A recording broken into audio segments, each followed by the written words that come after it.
ದೊಡ್ಡ ಹಳ್ಳಕ್ಕೆ ಬಿದ್ದುಬಿಟ್ಟಿದ್ದೀನಿ. ನೀವಂತೂ ಈ ಥರ ತಪ್ಪು ಮಾಡಬೇಡಿ. ಸೇರ್ಕೊಳ್ಳೋದಾದರೆ ಒಳ್ಳೆ ಕಾಲೇಜ್ಗೆ.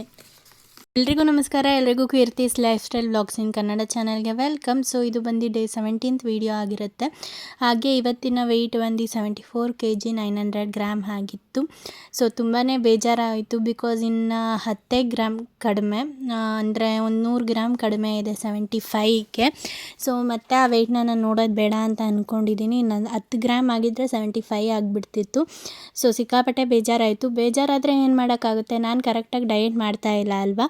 ಸೊ ಅದಕ್ಕೋಸ್ಕರ ಇವತ್ತು ಇನ್ನೊಂದೇನು 21 ಡೇಸ್ ರೀಚ್ ಆಗೋಕ್ಕೆ, ಇನ್ನು 17, 18, 19, 20, 21 ಇನ್ನೊಂದು 5 ಡೇಸ್ ಇದೆ ಇವತ್ತು ಇನ್ಕ್ಲೂಡ್ ಆದರೆ.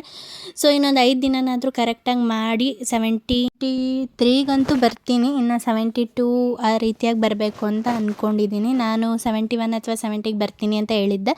ಕರೆಕ್ಟಾಗಿ ಮಾಡಿದರೆ ನಿಜವಾಗ್ಲೂ ಬರ್ತಾಯಿದ್ದೆ, ಬಟ್ ಕರೆಕ್ಟಾಗಿ ಮಾಡಿಲ್ಲ, ನಾನೇ ಹೇಳ್ತಾ ಇದ್ದೀನಲ್ಲ. ಆ್ಯಂಡ್ ಈ ಒಂದು ಜರ್ನಿ ಬಂದು ಯಾವಾಗಲೂ ಸ್ಟಾಪ್ ಆಗ್ತಿತ್ತು, ಬಟ್ ಪದೇ ಪದೇ ಸ್ಟಾಪ್ ಆದರೆ ಚೆನ್ನಾಗಿರಲ್ಲ ಅಂದ್ಬಿಟ್ಟು ನಾನು ಕಂಟಿನ್ಯೂ ಮಾಡಿದೆ. ಸೊ ಕಂಪ್ಲೀಟಾಗಿ ಏನು ಚೀಟ್ ಮಾಡ್ತಾಯಿದ್ದೀನಿ ಅಂತಲ್ಲ, 50-50 ಅನ್ನೋ ಥರ ಆಗ್ತಿದೆ. ಸೊ ಒಂದು ಬೆಳಗ್ಗೆ ಹೊತ್ತು ಕರೆಕ್ಟಾಗಿ ಮಾಡಿರ್ತೀನಿ. ಆಲ್ಮೋಸ್ಟ್ ನಾನು ನೈಟೇ ಬ್ರೇಕ್ ಆಗೋದು, ಏನಕ್ಕಂದರೆ ಡಿನ್ನರ್ ಅಂತೂ ಸಿಕ್ಕಾಪಟ್ಟೆ ಲೇಟ್ ಆಗುತ್ತೆ ನಂದು, ಅದಕ್ಕೋಸ್ಕರ. ಆ್ಯಂಡ್ ಇವತ್ತು ಬಂದು ತುಂಬ ದಿನ ಆದಮೇಲೆ ಬಾಗಿಲು ತೊಳೆದೆ. ಇವತ್ತು ಬಂದು ಶುಕ್ರವಾರ ಆಗಿತ್ತಲ್ಲ, ಅದಕ್ಕೋಸ್ಕರ ನಮ್ಮಮ್ಮ ಬಾಗಿಲು ತೊಳೆದ್ಬಿಟ್ಟು ನೀಟಾಗಿ ಕುಂಕುಮ, ರಂಗೋಲಿ, ಹೂವು ಎಲ್ಲ ಇಡು ಅಂತ ಅಂದರು. ಸೊ ರಂಗೋಲಿ ಎಲ್ಲ ಬಿಡಿಸಿದ್ದು ಬೆಳಗ್ಗೆ ಅಂದ್ಕೊಂಡೆ ಕ್ಯಾಪ್ಚರ್ ಮಾಡೋಣ ಅಂತ, ಆಗಲಿಲ್ಲ. ಇನ್ನು ಈವ್ನಿಂಗ್ ಮಾಡೋಣ ಅಂದ್ಕೊಂಡೆ, ಆಗಲಿಲ್ಲ, ಚೆನ್ನಾಗಿ ಬಂದಿತ್ತು. ಆ್ಯಂಡ್ ಮನೆಯಲ್ಲಿ ಫ್ರೂಟ್ಸ್ ಎಲ್ಲವೂ ಇತ್ತು. ಸೊ ಇವತ್ತು ಬಂದು ಟಿಫನ್ ಬಿಸಿಬೇಳೆ ಆಗಿತ್ತು, ಬಿಸಿಬೇಳೆ ಭಾತ್ ಆಗಿತ್ತು. ಅದಕ್ಕೋಸ್ಕರ ಅದರಲ್ಲೂ ರೈಸ್ ಕಂಟೆಂಟ್ ಇರುತ್ತೆ ಅಲ್ವಾ. ಸೊ ಫ್ರೂಟ್ಸ್ ಕೂಡ ಇತ್ತು, ಇನ್ನು ಹಾಳಾಗಿಬಿಡುತ್ತೆ ಅಂದ್ಬಿಟ್ಟು ಫ್ರೂಟ್ಸ್ನೆಲ್ಲವೂ ಕಟ್ ಮಾಡಿ ಇಟ್ಟೆ.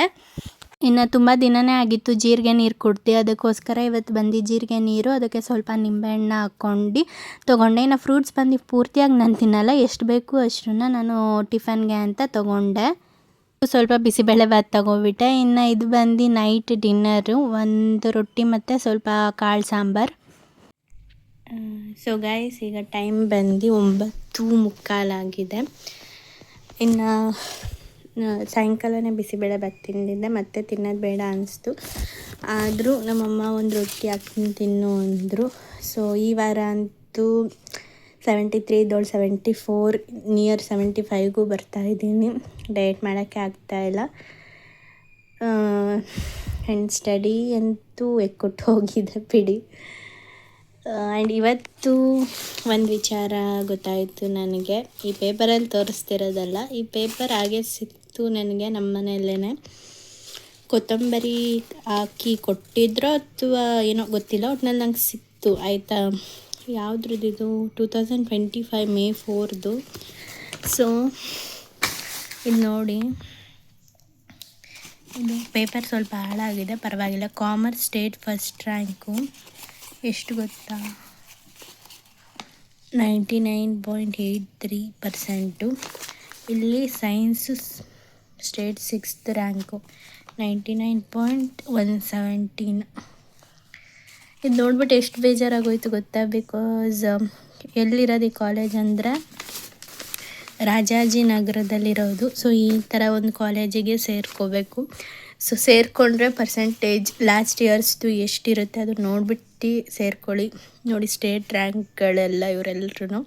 ಸೊ ಪ್ರೌಡ್ ಆಗುತ್ತೆ. ಅಷ್ಟೊಂದು ಈಸಿ ಅಲ್ಲ ಅಂತಲೂ ಹೇಳೋಕ್ಕಾಗಲ್ಲ. 10th 90+ ತೊಗೊಂಡಿದ್ರೆ ಅದು ಡಿಪೆಂಡ್ ಆಗುತ್ತೆ. 90+ ತೊಗೊಂಡವರೆಲ್ಲ ಓದ್ತಾರೆ ಅಂತ ಅಲ್ಲ. ಸೊ ನಾನು ನೋಡಿ ಮಾಡಿ ಕಾಲೇಜ್ ಸೇರ್ಕೋಬೇಕಿತ್ತು. ಮೊದಲೇ ಒಂದು ಹಳ್ಳದಲ್ಲಿದ್ದೆ, ಮತ್ತೆ ಬಂದು ಇನ್ನೊಂದು ದೊಡ್ಡ ಹಳ್ಳಕ್ಕೆ ಬಿದ್ದುಬಿಟ್ಟಿದ್ದೀನಿ. So last year science percentage ಬಂದು 92 ಅಂತೆ ನಾನು ಸೇರಿಕೊಂಡಿರೋ ಕಾಲೇಜಲ್ಲಿ. ನಾನು ಅಡ್ಮಿಷನ್ ಟೈಮಲ್ಲಿ ಕೇಳಿರಲಿಲ್ಲ. ಇನ್ನು ಕಾಮರ್ಸ್ ಬಂದು 97 ಅಂತೆ. ಏನು ಮಾಡೋಕ್ಕಾಗಲ್ಲ, ಸೇರ್ಕೊಬಿಟ್ಟಿದ್ದೀನಿ. ಇನ್ನೂ 1.5 ವರ್ಷ ಹೆಣಗಾಡಬೇಕು. ನೀವಂತೂ ಈ ಥರ ತಪ್ಪು ಮಾಡಬೇಡಿ. ಸೇರ್ಕೊಳ್ಳೋದಾದರೆ ಒಳ್ಳೆ ಕಾಲೇಜ್ಗೆ ಪರ್ಸೆಂಟೇಜ್ಗಳನ್ನ ನೋಡಿ ಮಾಡಿ ಸೇರ್ಕೊಳ್ಳಿ. ಸೊ ನಿಮ್ಮ ಮನೆಯಿಂದ ದೂರ ಇದೆ, ಆ ರೀತಿಯಾಗಿದೆ ಅಂತೆಲ್ಲ ಚಿಂತೆ ಮಾಡೋಕ್ಕೆ ಹೋಗಬೇಡಿ. ಒಂದಿನ ಓಡಾಡೋಕ್ಕೆ ಕಷ್ಟ ಆಗುತ್ತೆ, ಆಮೇಲೆ ಈಸಿನೇ ಆಗುತ್ತೆ. ಸೊ ಅಷ್ಟೇ ಗೈಸ್, ಇನ್ನೇನಿಲ್ಲ. ಈಗ ಸ್ಟಡಿನ ಕಂಟಿನ್ಯೂ ಮಾಡ್ತೀನಿ. ಇನ್ನು ಟ್ಯೂಸ್ಡೇ ಇಂದ ವ್ಲಾಗ್ ಅಪ್ಲೋಡ್ ಮಾಡೋದಿದೆ. ವ್ಲಾಗ್ಸ್ ಅಂತೂ ಪೆಂಡಿಂಗಲ್ಲಿದ್ದಾವೆ ಆ್ಯಂಡ್ 2-3 ದಿನದಿಂದ ಕರೆಕ್ಟಾಗಿ ವ್ಲಾಗ್ ಕೂಡ ಮಾಡಿಲ್ಲ. ಇವತ್ತೇ ಸ್ವಲ್ಪ ಕರೆಕ್ಟಾಗಿ ಮಾಡಿರೋದು. ಬಿಸಿಬೇಳೆಭಾತ್ ತೋರ್ಸೋಕ್ಕಾಗಲಿಲ್ಲ ಅಷ್ಟೇ ನಾನು ಇವತ್ತು. ಸೊ ಇಲ್ಲಿ ನೋಡಿ ಒಂದು ಟ್ರಿಕ್ ತೋರಿಸ್ತೀನಿ. ಎಕ್ಸಾಂಪಲ್ ಸಮ್ಸ್ ಕೂಡ ಬೋರ್ಡಲ್ಲಿ ಕೊಡ್ತಾರಲ್ವ. ಸೊ ನಿಮ್ಮ ಹತ್ರ ಸ್ಟ್ಯಾಪ್ಲರ್ ಇಲ್ಲ ಅಂದಾಗ ಈ ಥರ ಪೇಪರಲ್ಲಿ ಮಾಡ್ಕೊಳ್ಳಿ. ಇದನ್ನು ಸ್ಟ್ಯಾಪ್ಲರ್ ಮಾಡಿದ್ರೆ ತೆಗಿಯೋಕ್ಕಾಗಲ್ಲ. ಇದು ಬಂದು ಎಕ್ಸಾಂಪಲ್ ಸಮ್ನ ಸಾಲ್ವ್ ಮಾಡಿರೋದು. ಈ ರೀತಿಯಾಗಿ ಟಿಕ್ ಮಾಡಿದ್ರೆ ಇವಾಗ ಗೊತ್ತಾಗ್ಬಿಡುತ್ತೆ, ಮತ್ತೊಂದು ದಿನ ತೆಗ್ದು ನೋಡಿದಾಗ ಗೊತ್ತಾಗಲ್ಲ. ಸೊ ಈ ರೀತಿಯಾಗಿ ಬೇಕಾದಾಗ ಇಲ್ಲಿ ತಕ್ಕೊಂಡು ಮತ್ತೆ ಅದನ್ನು ಸೇರಿಸ್ಕೋಬೋದು ಅಂದ್ಬಿಟ್ಟು ಈ ರೀತಿಯಾಗಿ ಪ್ಲ್ಯಾನ್ ಮಾಡಿದ್ದೀನಿ. ಸೊ ಎಕ್ಸಾಂಪಲ್ ಸಾಲ್ವ್ ಮಾಡಿದೆ. 4 ಇತ್ತು, 4 ಕಷ್ಟ ಆಯಿತು. ಸೊ ಇದನ್ನೆಲ್ಲ ಒಂದು ಸಲ ಮಾಡಿದ್ದೀನಿ, ಇನ್ನೊಂದು ಸಲ ಮಾಡೋಣ ಟೈಮ್ ಇದ್ದರೆ ಅಷ್ಟೇ. ನಾಳೆ ಡ್ಯೂಟಿ ಇದೆ, ಅದಕ್ಕೋಸ್ಕರ ನಾಳೆ ಒಂದೇ ದಿನ ಲಾಸ್ಟ್ ಡೇ ಅಂತ ಭಾವಿಸ್ತೀನಿ. ಇನ್ನೂ ಹೇಳಿಲ್ಲ, ನೋಡೋಣ. ಆ್ಯಂಡ್ ಇಷ್ಟು ದಿನದಿಂದ ಒಂದು ಕ್ವಶನಲ್ಲಿದೆ. ಸೊ ಆ ಕ್ವಶನ್ಗೆ ಇವತ್ತು ಆನ್ಸರ್ ಸಿಕ್ತು ನನಗೆ. ಆ್ಯಂಡ್ ಇನ್ನೊಂದು ಕ್ವಶನ್ಗೂ ಆನ್ಸರ್ ಸಿಕ್ತು. ಸೊ ಅದೇನು ಎತ್ತ ಅಂತ ಮುಂದೆ ಬರುವಂಥ ವ್ಲಾಗ್ಸಲ್ಲಿ ಶೇರ್ ಮಾಡ್ಕೊಳ್ದೇನೂ ಇರ್ಬೋದು, ಗೊತ್ತಿಲ್ಲ. ಗೈಸ್ ಈಗ ಬಂದು ಟೈಮ್ 10:23. 3 ದಿನದ ಬ್ಲಾಗು ಒಂದೇ ಬ್ಲಾಗಲ್ಲಿ ಅಪ್ಲೋಡ್ ಮಾಡುತ್ತಿದ್ದೀನಿ. ಆ್ಯಂಡ್ ವೆಯ್ಟ್ನ ಕೂಡ ಬರೆದೆ. ಟ್ಯೂಸ್ಡೇಯಿಂದ ಬರೆದಿರಲಿಲ್ಲ. ಎಡಿಟ್ ಮಾಡೋ ಟೈಮಲ್ಲೇ ತುಂಬ ಕೆಮ್ಮಂದುಬಿಡ್ತು, ಆದರೂ ಮಾಡಿದ್ದೀನಿ. ಸೊ ಯೂನಿಫಾರ್ಮ್ ಎಲ್ಲ ಬಿಸಾಕಿದ್ದೀನಿ, ಅದೆಲ್ಲ ಎತ್ತಿಡಬೇಕು. ಇದೆಲ್ಲ ಎತ್ತಿಟ್ಬಿಟ್ಟು ಈಗ ಆಚೆ ಮಾಡ್ತೀನಿ ಅಷ್ಟೇ. ಸೊ 3 ದಿನದ ಬ್ಲಾಗ್ ಯಾಕೆ ಒಂದೇ ದಿನದಲ್ಲಿ ಹಾಕಿದ್ದೀನಿ ಅಂದರೆ 3 ದಿನದಿಂದ ಅಷ್ಟೊಂದು ಕರೆಕ್ಟಾಗಿ ನಾನು ವೀಡಿಯೋ ಮಾಡಿಲ್ಲ. ಅದು ಡಯಟ್ ಅಂತಲೂ ಕನ್ಸಿಡರ್ ಮಾಡೋಕ್ಕಾಗಲ್ಲ ಅಂತಲೂ ಹೇಳೋಕ್ಕಾಗಲ್ಲ. ಒಂದು 50-50 ಡಯಟ್ ಮಾಡಿದ್ದೀನಿ, ಇಲ್ಲ ಅಂತ ಹೇಳಲ್ಲ. ಸೊ ಇನ್ನು ಇವಾಗಿಂದ ಕರೆಕ್ಟ್ ಆಗುತ್ತೆ. ಸೊ ಇವತ್ತು ಬಂದು ಫ್ರೈಡೇ ಅಲ್ಲ, ಫ್ರೈಡೇ ಕರೆಕ್ಟ್ ಆಗಲ್ವಾ? ಮತ್ತೆ ಒಂದಿನ ಗ್ಯಾಪ್ ಆಗುತ್ತೆ ಗೈಸ್. ದೇವರೇ, ಕರೆಕ್ಟ್ ಹೆಂಗಂದರೆ ಇವತ್ತಿನ ಬ್ಲಾಗು ನಾನು ನಾಳೆ ಅಪ್ಲೋಡ್ ಮಾಡಬೇಕು ಅಲ್ವಾ? ನೆನ್ನೆ ಬ್ಲಾಗ್ನ ಇವತ್ತು ಅಪ್ಲೋಡ್ ಮಾಡಬೇಕಿತ್ತು. ಸೊ 3 ದಿನದ ಬ್ಲಾಗು ಒಂದೇ ದಿನ ಅಪ್ಲೋಡ್ ಮಾಡ್ತೀನಿ ಅಂದರೆ ನಾನು ನಾಳೆ ಅಪ್ಲೋಡ್ ಮಾಡ್ತೀನಿ.